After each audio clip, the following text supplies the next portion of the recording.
probability, it is the measure of uncertainty, or you can say it is the chances of occurrence of an event. कोई भी event दे देती हूँ मैं आपको, उसके हैपनिंग के चांसेस कितने हैं, ठीक है, that is the probability. For example, probably it will rain, ठीक है, he may be absent today. तो word probably, maybe, perhaps it will rain, I doubt, I will not get good marks, ठीक है. तो ये जो I doubt, probably, perhaps, ये किसको इंडिकेट करते हैं? प्रोबेबिलिटी. क्लियर. अब प्रोबेबिलिटी कितनी टाइप की होती है? 2 टाइप्स.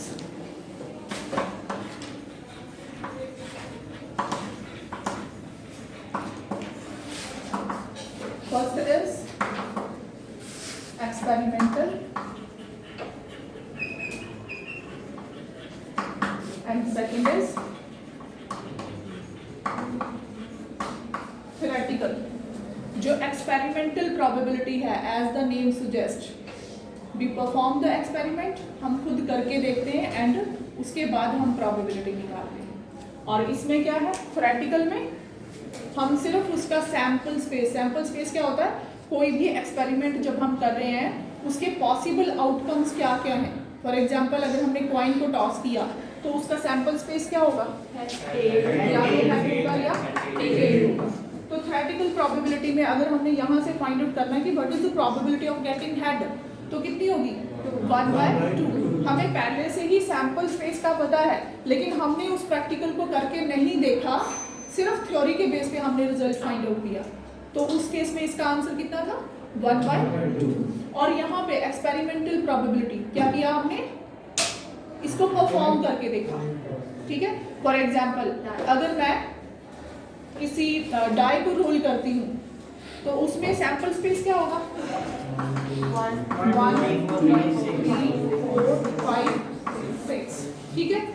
तो मैंने जब उसको परफॉर्म किया एक्सपेरिमेंट को, तो मेरे पास नंबर 3 आया, 3, ठीक है.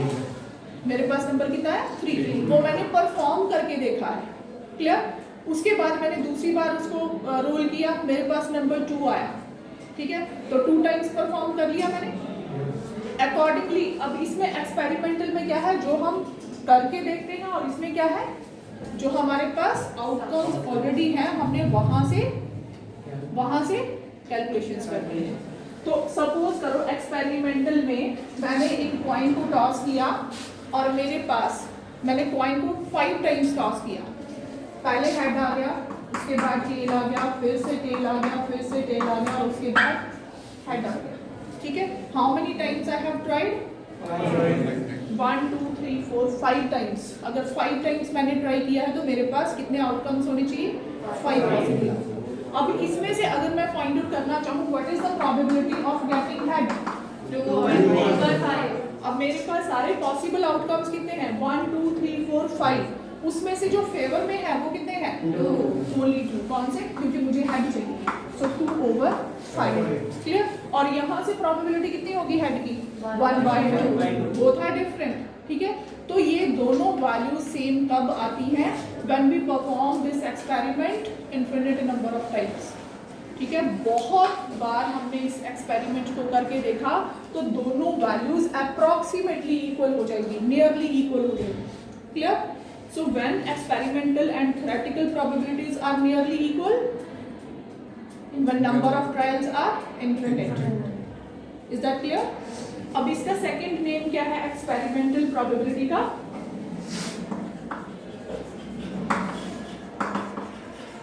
एम्पिरिकल प्रोबेबिलिटी, ठीक है. और थ्योरेटिकल प्रोबेबिलिटी का सेकंड नेम क्या है, classical probability. Clear. First is empirical और सेकंड कौन सी है, क्लासिकल. अब आपने डेफिनेशंस लिखनी है.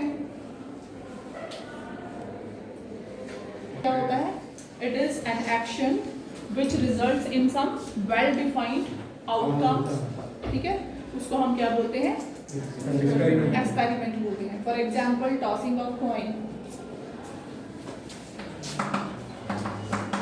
सेकेंड एग्जाम्पल क्या बोल सकते हो? जब आप कॉइन को टॉस करते हो या तो हेड आता है या टेल आता है, ठीक है। अगर वो वर्टिकल हो जाए तो उसको हम इग्नोर करते हैं, फिर उसको हम कंसिडर नहीं करते। It should be well defined. ऐसे ही डाई को रोल करते हो तो आउटकम्स क्या हो सकते हैं? 1 से लेके 6 तक, ठीक है। अब इसमें क्या है, जब हम कॉइन को टॉस करते हैं हमारे पास 2 आउटकम्स पॉसिबल हैं सैंपल्स के, सबको पता है, हेड और टेल।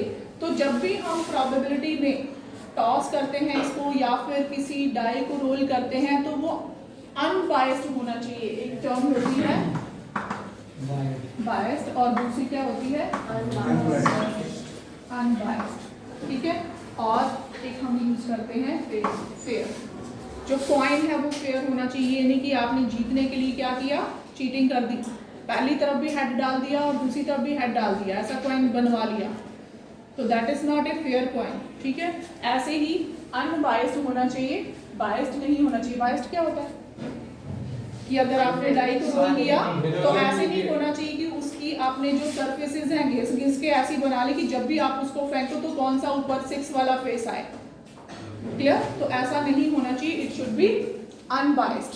और ऐसा भी नहीं होना चाहिए कि 6 फेसेस हैं, सारे फेसेस में जो नंबर आपको चाहिए उसको मैक्सिमम फेसेस पे लिखवा लिया, 1 को 1 पे लिखवाया, बाकी के 5 फेसेस हैं वहां पे 6 6 6 करवा दिया, तो उसमें इक्वली लाइकली नहीं हुए। हर एक जो है नंबर उसकी प्रोबेबिलिटी इक्वल नहीं होगी, कि जिसकी नंबरिंग ज़्यादा है, जो ज़्यादा टाइम आएगा उसकी प्रोबेबिलिटी बढ़ जाएगी, क्लियर। उसके बाद है, ये समझ आ गया आपको what is experiment? Random experiment. Random experiment क्या होता है? जब आप कोई एक्सपेरिमेंट परफॉर्म करते हो,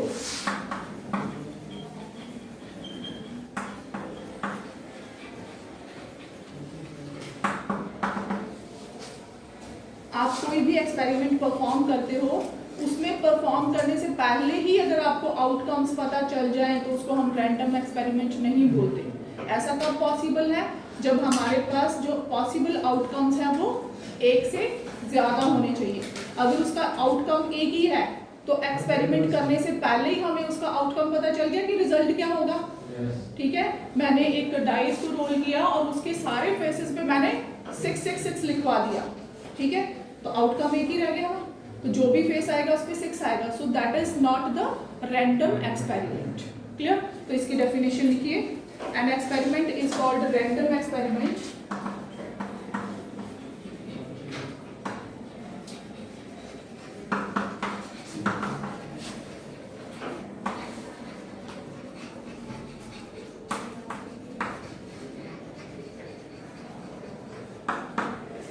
if it has how many outcomes? कितने आउटकम्स होने चाहिए? More than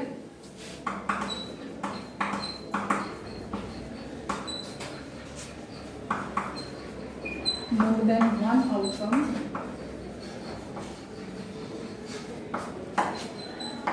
and second condition क्या है? जब आप एक्सपेरिमेंट करो तो उसका रिजल्ट जो है वो आपको पहले से ही पता नहीं होना चाहिए, and it is not possible to predict the outcome in advance.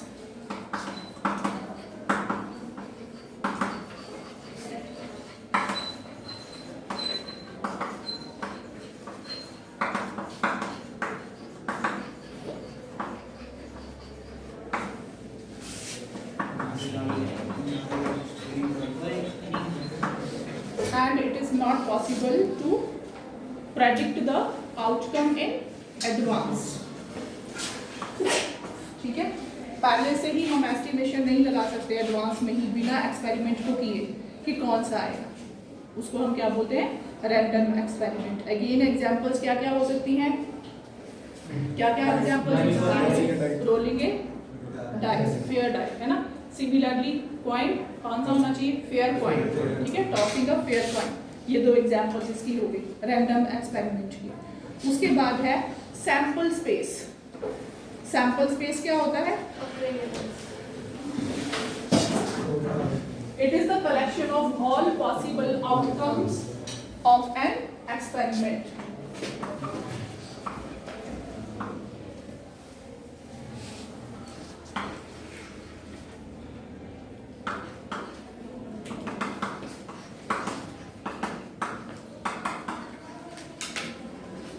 It is the collection of all possible outcomes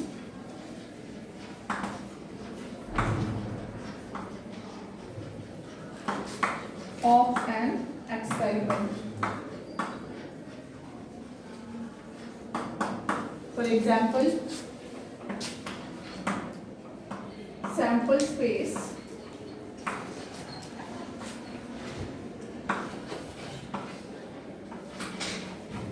of rolling a die. Sample space को किससे लिखते हैं? कैपिटल एस से। क्या क्या हो सकते हैं उसमें? 1 2 3 4 5 and then 6. Similarly, you can write the sample space of a coin. 1 coin को टॉस करते हैं तो क्या हो जाएगा? हेड और टेल। उसके बाद है occurrence of an event. ठीक है, occurrence of an event. तो मैं इसको वैसे ही समझा देती हूँ आपको।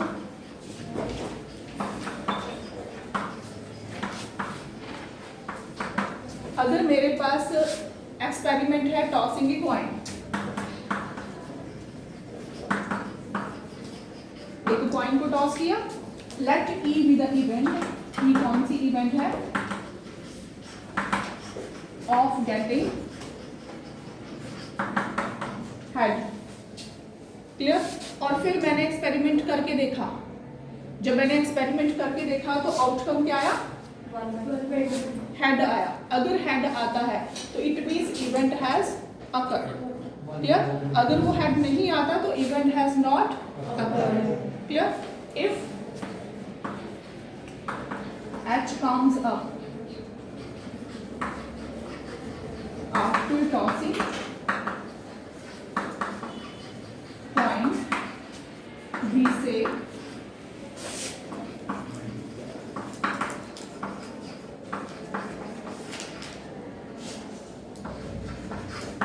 event E has occurred. Clear? अगर हमने जो सोचा है वही हो जाता है। ठीक है, जो इवेंट है हमने क्या सोची है? ऑफ गेटिंग हेड, और आपने उसको टॉस किया तो हेड ही मिल गया। सबको पता है, ये चीजें पता है ना सबको। You have done these all things in class 9th। उसके बाद है फेवरेबल आउटकम्स। इसकी डेफिनेशन लिखना चाहते हो एग्जैक्ट? ये तो मैंने एग्जाम्पल दे दी ना आपको। ठीक है, so write the definition. When the outcomes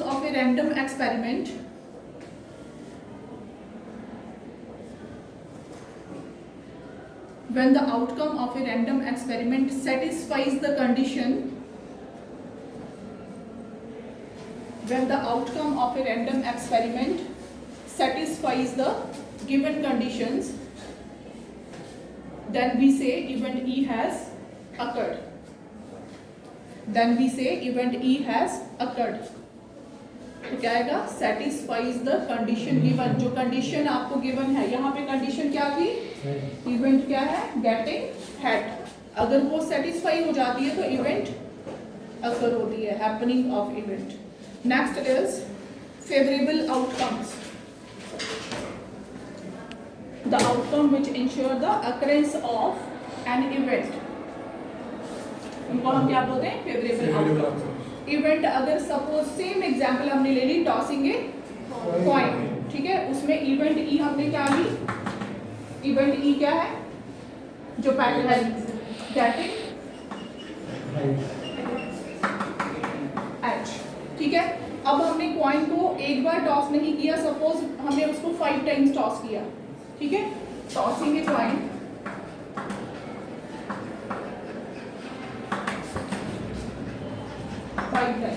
अगर आपने उसको 5 टाइम्स टॉस किया तो आपके पास जो आउटकम्स हैं उसमें क्या क्या आ गया? Suppose it is head, tail, head and then tail. ठीक है, सपोज एक्सपेरिमेंट करने के बाद ये आउटकम है, तो फेवरेबल आउटकम्स कौन से हुए इसमें? ठीक है, ये वाले।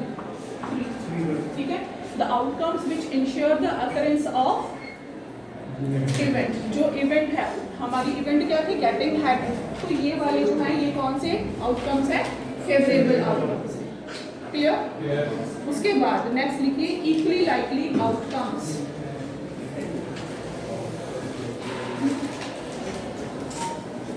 इक्वली लाइकली आउटकम्स,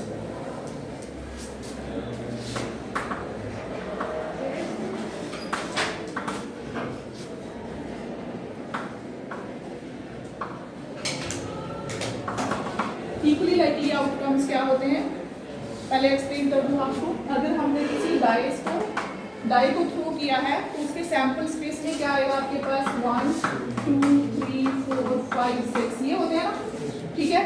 अब इसमें क्या कंडीशन है कि हमने जो डाई रोल की है वो कौन सी है, फेयर डाई है। उसमें कहीं पे भी ऐसा नहीं है कि 2 टाइम्स आ रहा है या 3 टाइम्स आ रहा है या 4 टाइम्स आ रहा है। जितने भी ये चांसेस हैं, ये जितने भी आपने उसके फेसेस पे लिखे हैं नंबर्स, सबके इक्वल चांसेस हैं। क्लियर? अगर इसकी जगह मैं यहाँ पे आपके पास जो डाइस होती है उसमें 1 अगर 3 टाइम्स लिखा होता तो 1 की कितनी बार आता, 3 बार आता ना, इज इट? अगर 3 फेसेस पे हम 1 1 लिख देते, उसके बाद जो बाकी के 3 बचे उस पर कितना लिख देते, 4 5 6, ना उसमें 2 रहा ना उसमें 3 रहा, तो उनकी प्रोबेबिलिटी खत्म हो गई। So that is not equally likely. Equally likely क्या होता है, जिसमें हर एक आउटकम के हैपनिंग के चांसेस इक्वल। कोई भी आउटकम है इसमें कितने हैं, 6 है, हर एक के चांसेस इक्वल हैं, ऐसा नहीं कि 6 ज़्यादा बार है। क्लियर? तो इक्वली लाइकली इवेंट्स क्या हुई, if there is no chance of occurrence one outcome in preference to other, कि अगर 1 की बजाय 2 के चांसेस ज़्यादा है। Clear? So write the definition.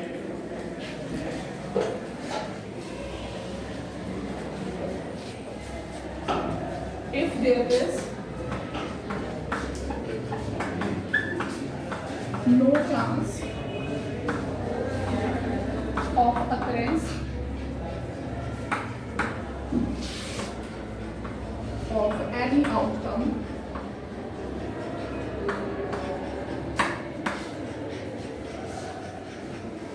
in preference to other,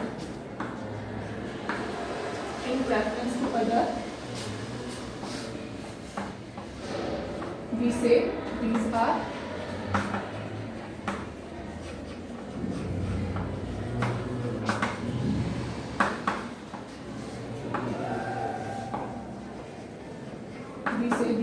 equally likely outcomes. Clear? Equally likely की एग्जाम्पल क्या दी आपको, ठीक है, फेयर डाइस या फिर फेयर कॉइन, जिसके एक तरफ हेड हो दूसरी तरफ टेल हो। अगर कॉइन के दोनों तरफ हेड लिख दिया तो वो इक्वली लाइकली नहीं होगा।